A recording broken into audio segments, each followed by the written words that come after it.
인사 나누십시오. 주님 이름으로 사랑합니다. 축복합니다. 사랑합니다. 축복합니다. 오늘 성교주일에 버림받은 그 베냐민 지파에 대한 한 지파가 없어졌다 하는 이 심각한 이런 메시지를 우리 이 시대에 우리에게 주시는 말씀으로 듣고 또 우리가 이 성교주일에 큰 은혜가 되었으면 합니다. 오늘 이 본문의 이야기는 이스라엘 12지파 중에 하나였던 베냐민 지파가 다른 지파들로부터 따돌림을 받고 버림을 받게 되었다고 하는 그런 말씀입니다. 베냐민은 야곱이 낳은 12번째 아들이었습니다. 야곱은 자신이 세상을 떠나기 전에 12아들을 모두 한자리에 불러 모아놓고 유언 겸 마지막 축복을 했습니다. 그 기사가 창세기 49장에 잘 나타나 있습니다. 놀라운 것은 야곱이 12아들들에게 베풀었던 축복이 그대로 이루어졌다는 것입니다. 물론 12아들을 다 축복한 것은 아닙니다. 저주를 받은 자녀들도 있었습니다. 여기서 우리가 주목해야 될 것은 아버지가 자식들에게 빈 복이 그대로 임했다는 것과 자식들이 행한 대로 복과 저주를 내렸다는 것입니다. 예를 들면 창세기 35장 22절에 의하면 큰아들 루벤은 자기 아버지의 여종이며 자기의 서모가 되는 빌하를 잠자리에서 범하게 됩니다. 그래서 야곱은 창세기 49장 4절에서 루벤에게는 물의 그름 같아서 너는 탑을 치 못하리라 이렇게 이야기를 합니다. 서모를 범한 자식이 복을 받는다든지 탁월하게 될 수는 없다고 하는 그런 말씀입니다. 그러나 유다나 요셉에게 내린 축복은 전혀 다릅니다. 유다는 사자와 같아서 아무도 그를 범할 수 없으며 치리자의 지팡이가 그 발 사이에서 떠나지 아니할 것이며 모든 백성이 그에게 복종하리라. 그리고 그 규가 유다를 떠나지 아니하리라. 형제의 찬송이 될지니라. 다시 말하면 유다 지파에서 만왕의 왕 예수 그리스도가 탄생하는 이 놀라운 축복이 그대로 이루어지게 됩니다. 요셉이 받은 축복도 대단했습니다. 요셉은 무성한 가지 곧 샘 곁에 무성한 가지라고 했고 요셉의 할은 힘이 있으나 그 이유는 전능자의 손을 힘입었기 때문이다. 그렇게 말씀하고 있습니다. 그러나 오늘 본문에 소개되고 있는 이 베냐민은 물어뜯는 일이라 이렇게 아버지가 마지막에 이야기를 합니다. 물어뜯는 일이라. 그리고 오늘 본문을 보면은 이스라엘의 다른 지파들이 베냐민 지파를 외면하고 따돌리고 버렸다는 것입니다. 우리는 그 이유를 왜 이렇게 됐나는 그 이유를 본문을 중심으로 밝혀볼 필요가 있고 이것이 오늘 우리에게 대단히 중요한 교훈과 메시지가 되는 것입니다. 자, 왜 이렇게 버림받은 지파가 될 수밖에 없었을까? 첫 번째로는 도덕적으로 문제가 있었기 때문입니다. 도덕적인 문제라는 것입니다. 사사기 19장과 사사기 20장을 보면 어느 날 베냐민 지파가 사는 동네에 한 낯선 길손이 찾아듭니다. 그는 베들레헴을 떠나서 하나님께 예배드리기 위해서 에브라임으로 가는 사람이었습니다. 갈 곳 없는 이 길손은 그 동네에 들어와 가지고 그 동네 노인이 자기 집으로 영접하고 하룻밤을 그 동네에서 쉬게 해줍니다. 문제는 그날 밤에 벌어지게 됩니다. 그 성읍의 불량배들이 몰려와 가지고 낯선 사람을 빨리 내놓으라는 것입니다. 이유는 그를 상간하겠다. 우리가 그를 상간하겠다. 그들은 호모섹스를 즐기는 사람들이었습니다. 그리고 그들은 길손 대신 그의 첩을 밤새도록 윤관하고 그날 날이 밝자 문간에 그를 버려버리고 그녀는 거기서 숨을 거두게 됩니다. 아주 끔찍한 사건이 벌어지게 됩니다. 그들이 바로 누구냐? 베냐민 지파 사람들이었다는 것입니다. 이 소문이 그 후에 전국에 퍼지게 되자 격분을 참지 못한 40만 명의 장정이 미스바로 모여들게 됩니다. 그리고 베냐민 지파와 전쟁을 치르게 했는데 그 전쟁에서 죽은 사람이 모두 4만여 명이었다. 이렇게 성경은 말하고 있습니다. 이 사건 속에서 다음과 같은 문제가 있다는 것입니다. 먼저는 일부이긴 합니다마는 베냐민 지파에 속한 불량배들의 성도덕적인 타락이라는 것입니다.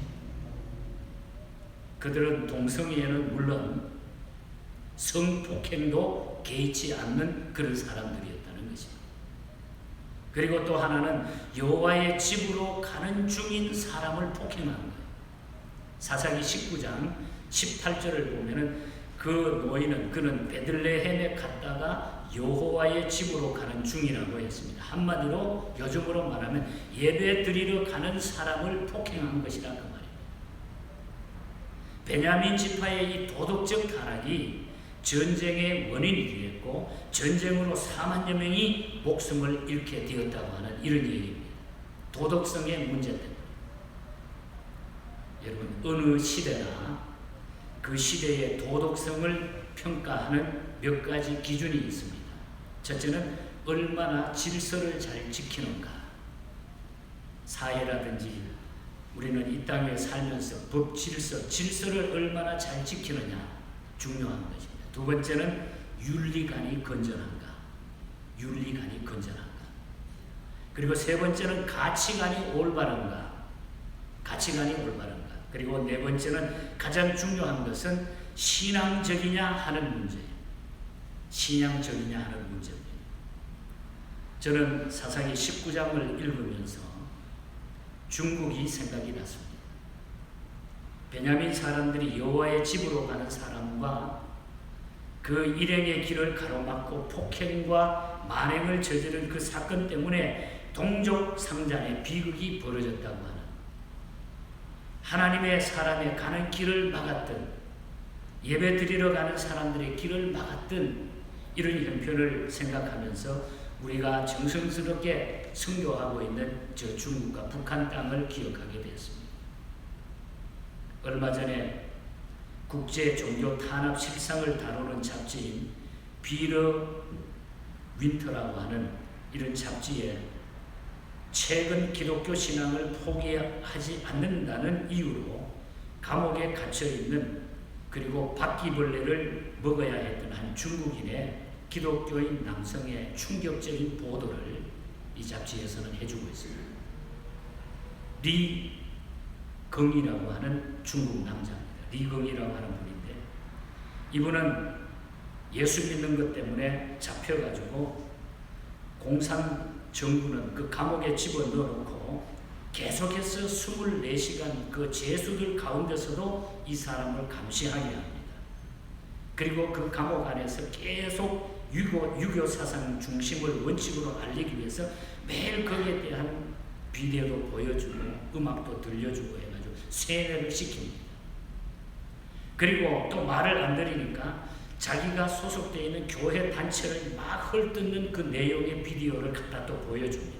그리고 막 소리를 얼마나 크게 하는지 나중에는 바로 청각이 망가져가지고 소리도 듣지 못하는 이런 형편까지 오게 됩니다. 이 귀가 손상이 된 거예요. 청각이 손상이 됐어요. 그리고 약 한 달간 그 감옥에 있는 우두머리는 계속 동안 화장실도 가지 못하도록 막 힘들게 만듭니다. 그리고 같이 있는 사람들이 먹는 것도 안 주고 바퀴벌레를 100마리 이상을 먹였다는 거예요. 바퀴벌레를. 그러한 가혹행위를 계속해서 저질렀습니다. 그러한 기독교 박해의 실상을 직접적으로 그대로 다루어서 지금 말해주고 있습니다. 최근 중국에서는 교회 십자가를 무차별로 철거하게 만들고, 또 또 교회 내에서는 시진핑을 찬양하는 것을 우선적으로 하고 있어요. 예수 믿는 하나님께 예배 중심이 아니라 시진핑이 코로나 바이러스를 대승리했다고 그걸 찬양하게 만들고, 또 중국 국기를 걸어놓고 거기에 먼저 국가를 부르게 하고, 이러한 종교적인 탄압이 엄청나게 지금 자행되고 있다는 겁니다. 국제 종교 박해기구 감시기구인 오픈도어에 따르면 중국은 올 한 해 봤을 때에 이 최고의 종교 비판, 기독교 비판국으로 꼽히고 있다는 것입니다. 그래서 이 중국은 결국 하나님의 재앙을 면하지 못할 것이다 하는 것이 오늘 언론들의 보도고 모든 사람들의 여론입니다. 그래서 지금 전염병이 만행합니다. 홍수로 말미암아 엄청난 중국은 앞으로 어려움을 겪게 될, 식량난까지 겪게 될 것이라는 겁니다. 자연재해 여러 가지 일들이 중국 땅에 벌어지고 있습니다. 여러분, 제 아무리 이유가 타당하고 논리가 맞다고 하더라도 선교를 가로막거나 방해하는 것은 잘못입니다. 미국 교회 가운데 교회 재정을 이유 삼아 선교사를 소환하고 선교를 축소한 교회는 이미 문을 닫았거나 닫을 준비를 지금 하고 있습니다. 여호와의 집으로 가는 길을 막으면 안 됩니다. 선교의 길을 어떤 이유에서든지 막으면 안 된다는 거예요. 하나님을 예배하고 하나님을 섬기는 일을 어떤 이유에서든지 그걸 막게 되면 결국은 그것이 버림받는 일이 된다는 거죠. 이것이 오늘 베냐민 지파에서 주는 중요한 교훈인 것입니다. 그리고 두 번째로는 그들은 없어지게 된 지파가 되어버리고 맙니다. 옛날 성경에는 어지러진 지파라, 어지러진 지파라, 새로 번역된 성경에는 없어지게 된 지파라 이렇게 번역하고 있습니다. 오늘 본문 21장 3절을 보면은 오늘날 이스라엘 중에 어찌하여 한 지파가 없어지게 하시나이까 그랬어요. 그 뜻은 베냐민 지파가 없어졌다는 거죠. 베냐민 지파가 없어졌다고 하는 것은 다음과 같은 뜻이 있습니다. 첫째는 지파 수가 없어졌다는 거예요. 지파 수가 확 줄어버렸다는 거예요. 민수기 26장을 보면은 이스라엘의 각 지파별로 인구 조사한 통계가 쭉 기록이 되어 있습니다. 그 당시 베냐민 지파는 20세 이상 남자로 전쟁에 나갈 수 있는 사람들의 숫자가 기록이 되어 있는데 그 당시 베냐민 지파의 수가 45,600명이었습니다. 그런데 사사기 20장에 보면은 베냐민 지파가 거의 전멸당하게 됩니다. 하나님 앞에 잘못을 저지르면 수가 없어지게 된다는 거예요. 사업이, 수입이, 행복이, 안정이 다 깨지게 된다는 거예요. 하나님 앞에 도전하고 우리 하나님을 바로 섬기지 못하고 하나님의 일을 방해하고 하는 이 모든 일들은 결국은 모든 것들이 없어지게 된다는 거예요. 없어지게 된다. 그리고 또 다른 하나는 신앙이 없어졌다는 거예요. 숫자가 줄었다는 얘기고 그리고 신앙이 없어졌다는 그런 뜻입니다. 그들은 하나님을 믿기보다는 자신들의 힘이나 무력을 더 믿게 됩니다. 이 베냐민 지파는. 그래서 우리가 사사기 20장 16절을 보면은 그들이 특공대로 뽑은 700명이 있는데 그들은 다 왼손잡이며 물매로 돌을 던지며 백발백중이었다 그랬어요. 이 말은 우리가 이렇게 700명 엄청나게 세상적으로 힘 있는 장수들이 우리 있기 때문에 우리는 이 힘만 믿어도 우리는 모든 것을 이길 수 있다 이 말이죠. 하나님을 의지하지 않고 자기네 힘만 믿고 살았다는 것입니다. 그러나 어떻게 됩니까? 여러분 다 버림을 받게 돼요. 하나님 앞에 아무리 강하다고 할지라도 하나님 힘을 의지하지 않고는 견딜 수가 없다는 것입니다. 신앙생활을 한다면서 우리가 자기의 경험이나 자기의 재주나 자기의 능력을 하나님보다 더 의존하는 것은 바람직한 태도가 못 된다는 거죠. 신앙이 없어지면 그 사람은 불행해지게 되어 있습니다. 언제나 건전한 인격과 신앙을 우리는 소유해야 돼요. 그래서 이스라엘의 언약 백성으로 존재할 수 없었다고 하는 이 사실을 하나님은 이 말씀을 통해서 우리에게 분명하게 가르쳐주고 있습니다. 이스라엘의 언약 백성으로 존재할 수 없었다. 하나님 앞에 버림받았다. 얼마나 이거는 부끄럽고 얼마나 안타까운 일인지 모릅니다. 만약에 우리가 예수 믿다가 우리가 신앙생활 하다가 하나님으로부터 언약 백성으로 우리가 그 존재 가치를 잊어버린다고 했을 때에 우리는 그 일을 어떻게 감당할 수 있느냐. 멸망밖에 없는데. 그래서 우리는 언제나 건전한 인격과 신앙을 소유하고 살아가시기를 축복합니다. 끝으로 마지막으로 세 번째로는 이스라엘 총회에서 제외됐다는 거예요. 21장 6절을 보면은 오늘날 이스라엘 중에 한 지파가 끊어졌도다 그렇게 말을 했고, 또 8절에 보면은 베냐민 사람들은 여호와의 총회에 참석하지 못했다. 개역 성경에 보면은 참석하지 아니하였으니 이렇게 말했습니다. 베냐민 사람들이 이스라엘에 모여 하나님을 예배하는 총회에 빠지게 된 데는 두 가지 이유가 있었다고 봅니다.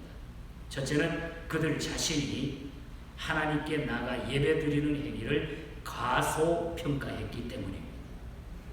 그래서 그들은 모임에 빠졌던 겁니다. 별것 아니야. 그 예배 별것 아니야. 그거 뭐 가봐야 그렇지 하고 과소평가했다. 그래서 하나님 앞에 예배드리러 가는 사람을 막아 세웠다는 거죠. 사람의 신앙을 점검하는 데 여러 가지 방법이 있습니다. 예를 들면은 헌금하는 거, 기도하는 거, 전도하는 거, 말씀 듣는 태도, 사람을 대하는 태도, 교회를 이해하는 태도 등 여러 가지로 미루어 그 사람의 신앙을 점검할 수 있습니다. 그러나 가장 중요한 점검법 중 하나는 예배 출석이라는 거죠. 예배 드리는 거죠. 예배를 소홀히 하거나 교회 나오는 것을 소홀히 취급하는 사람은 신앙에 문제가 있어요. 저는 요즘 이 팬데믹 기간 동안에 우리 교우들이 가정에서 예배 드리면서 헌금을 모으고 정성껏 교회에 보내오고 혹은 메일로 혹은 직접 보내오고 하는 이런 모습을 보면서 되게 위로가 되는 게 목사로서. 나이 드신 어른들이 함부로 못 다니잖아요. 그런데도 불구하고 예배에 대해서 애착을 가지고 어떠하든지 예배 드리고 예배의 삶을 살기를 애쓰는 이 모습을 보고 이후에 우리 교회가 엄청나게 이 시대에 하나님의 귀한 일을 우리가 행할 수 있겠구나. 이런 확신을 갖게 되었습니다. 여러분, 우리가 환경이 어려울 때 어디서든지 어느 장소든지 예배의 삶을 잊어버리면 안 돼요. 예배의 삶. 저는 요즘 팬데믹 기간 동안에 혹시나 목사가 약해져가지고 육적으로나 영적으로 약해져가지고 이러면 온통 교회는 망가지잖아요. 또 우리 교인들은 어떻게 됩니까? 그래서 열심히 기도하고 열심히 운동했어요. 제 체력이 지금 10파운드가 줄어났어요. 얼마나 건강해진지 몰라요. 그만 힘이 막 솟는 거예요. 여러분의 기도의 덕인 줄 믿습니다. 그래서 우리가 어려울 때에 우리가 영적으로 육적으로 열심히 관리하면 돼요. 최선을 다하면 하나님이 절대로 우리를 망가뜨리지 않아요. 우리의 길을 막지 않는 줄 믿습니다. 그래서 우리는 어떠한 환경 가운데서도 하나님을 예배하는 이 예배의 삶이 가정에서든지 어디서든지 우리는 이루어져야 돼요. 내 개인의 삶이 다 예배가 되어야 된다. 베냐민 사람들은 스스로 총회에 참석을 거부했어요. 예배 참석을 스스로 거부했다는 그런 말입니다. 그러니 바로 될 수가 없다고 하는 일밖에 말할 수가 없는 것입니다. 그리고 그들은 다른 지파가 그 지파를 거부했다고 하는 그런 얘기입니다. 다른 지파가 이 베냐민 지파를 거부했다는 거예요. 싸움질 좋아하고 나쁜 짓 잘하고 나서 뉘우치지 않고 신앙 없는 이 지파를 다른 지파에서 좋아할 까닭이 없잖아요. 안 그러게 싸움만 잘하고 자기 힘만 과시하고 큰 소리만 치고 잘난 척만 하는 그 지파를 누가 좋아하겠어요? 그래서 오늘 21장 1절에 보면은 이스라엘 사람들이 미스바에 모여가지고 베냐민 사람들에게는 딸을 주지 않기로 결의했어요. 그것은 상종할 수 없는 사람들이라는 그런 뜻이죠. 우리 상종하지 말자.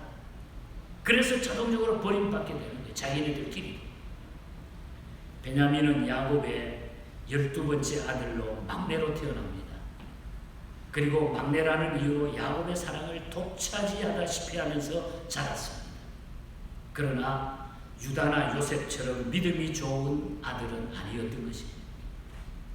창세기 49장으로 미루어 볼 때에 베냐민은 성장하면서 형들과 늘상 불화하고 싸움질을 좋아했던 것 같습니다. 그러기에 아버지 야곱이 베냐민을 가르쳐가지고 마지막에 뭐라고 해요? 물어뜯는 일이라, 이렇게 물어뜯는 일이라. 얼마나 집요하게 물고 늘어지고 끈질기게 물어뜯었으면 아버지가 아들에게 이런 표현을 할 수 있었겠습니까? 미국의 애리조나, 노스 애리조나 대학교에 피하난 연구원이 연구한 결과에 의하면 아침 햇살 정도의 아주 밝은 조명 아래서 밤 일을 하는 여성 근로자의 경우 정신 집중이 잘 돼가지고 작업의 능률이 올라간다. 그러니까 깜깜한 밤이라도 아주 밝은 불빛 아래서 일을 하게 되면 작업 능력이 올라간다. 불빛이 밝으면 졸음이 오거나 정신을 산만하게 하는 원인이 되는 뇌 속에 생성되는 물질인 멜라토닌 호르몬의 분비를 억제해 준다고 하는 그런 연구가 여러분, 이것을 저는 이 이야기를 읽으면서 인생이나 우리 신앙생활도 예외가 아니라는 것입니다. 밝게 신앙생활을 해야 됩니다. 밝게 해야 됩니다. 신앙은 미래 지향적이어야 합니다. 그리고 밝고 맑아야 됩니다. 여러분, 우리에게는 태양보다 더 밝은 의의 태양이신 주님이 계시기 때문이다. 주님을 바라보는 것이 우리가 밝게 사는 겁니다. 밝게 사는 거예요. 구태여 빛을 외면한 채 어둡게 살아갈 필요가 어디에 있겠습니까? 우리가 왜 어두움의 세상을 어둡게 살려고 합니까? 주님 바라보면 우리는 밝게 살아갈 수가 있습니다. 소아과 전문의의 말을 빌리면 응석 부리기 위해서 우는 아이의 울음소리와 버림받았다고 믿는 어린아이의 울음소리가 다르다. 울음소리가 다르다. 버림받았다고 하는 것, 그것은 결코 행복한 일이 아닙니다. 버림받는 것은 행복한 일이 아닙니다. 저는 어느 날 동네에서 주인과 집을 잃어버린 것 같은 개 한 마리가 길거리를 혼자 막 헤매고 있는 모습을 봤어요. 꼬리를 내려뜨린 채 무엇인가를 쫓기는 듯한 그런 모습으로 주인을 잃어버리고 혼자 막 헤매는 그 개를 보았습니다. 이스라엘 왕조사를 살펴보면 그 왕조가 하나님의 버림을 받은 날부터 불행과 비극의 연속이었습니다. 하나님이 버리면 그때부터 불행과 비극의 연속. 그러나 하나님이 손을 펴가지고 그 왕조를 붙잡는 시간부터 그 왕조는 복을 받기 시작합니다. 내가 하나님을 버리는 경우가 있습니다. 교만하고 범죄하고 불신이 그 원인이 되는 거예요. 내가 하나님을 버리는 것은 내 교만, 불신, 그 다음에 범죄하면 내가 하나님을 버리게 돼요. 그리고 하나님이 나를 버리시는 경우가 있습니다. 그것은 불신과 교만과 배신입니다. 제 사무실에 자라고 있는 하초들도 가만히 보면요, 3, 4일 돌보지 않으면 시들고 메마르게 돼요. 물도 주고 가까이 가주기도 하고, 그래야 이 하초가 정상적으로 큽니다. 주인의 자상한 돌봄이 필요합니다. 내 영혼은 하나님의 돌보심과 보호하심과 인도하심이 반드시 필요합니다. 오늘 우리의 영혼은 하나님의 돌보심이 반드시 필요합니다. 버림받은 영혼이 잘 되는 법은 없습니다, 여러분. 버림받은 생명이 사는 법이 없다는 얘기예요. 그러나 하나님이 나를 붙드시는 한 나는 결코 망하거나 죽는 법이 없고 시드는 법이 없는 줄 믿습니다. 그래서 우리는 언제나 하나님 앞에 가까이 가야 돼요. 하나님 앞에 가까이 사는 것이 우리에게는 최고의 축복입니다. 제가 오늘 예배 시작하면서 시편을 읽었습니다. 73편 28절 하나님께 가까이 함이 내게 복이라. 내가 주 여호와를 나의 피난처 삼아 모든 행적을 전파하리라. 이것이 이 시대 선교 정신입니다. 하나님께 가까이 함이 내게 복이. 이것을 내가 전파하는 것이 우리가 이 땅 위에 살아가는 현재의 삶의 가장 중요한 메시지입니다. 주님과 멀어지지 않도록 늘 한 걸음씩 한 걸음씩 주께로 가까이 가시기를 바랍니다. 주님과 멀어지지 않으면 우리는 버림받지 않아요. 내가 버리기 때문에 주님이 나를 버리는 겁니다. 그래서 우리는 날마다 한 걸음씩 한 걸음씩 주께로 가까이 가는 것이 우리의 승리의 삶이 되는 줄 믿습니다. 마지막 크로스비가 만들어준 찬송 가사, 은혜스러운 가사를 소개하고 설교를 마칩니다. 주께로 한 걸음씩 왜 가지 않느냐? 너의 죄 자복하고 그 앞에 나가라. 주께로 한 걸음씩 너 빨리 나가라. 주께서 너를 맞아 내 죄를 사하리니. 이 말씀은 only a step이라고 하는 단 한 걸음만이라고 하는 이 원제목이 붙어 있습니다. 단 한 걸음만, 단 한 걸음만. 우리가 사는 길은 단 한 걸음만 주께로 가까이 가는 것입니다. 그리스도를 영접하는 일에서부터 헌신하는 일에 결단을 요청하는 찬송시입니다. 예수를 의지하고 가까이 믿기만 하면은 모든 삶이 승리하게 되고 우리의 영혼이 잘 된다는 것입니다.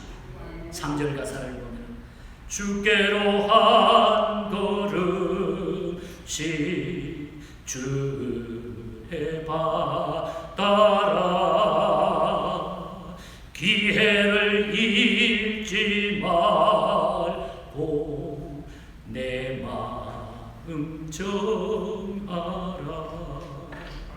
기회를 잃지 말고 내 마음 정하라.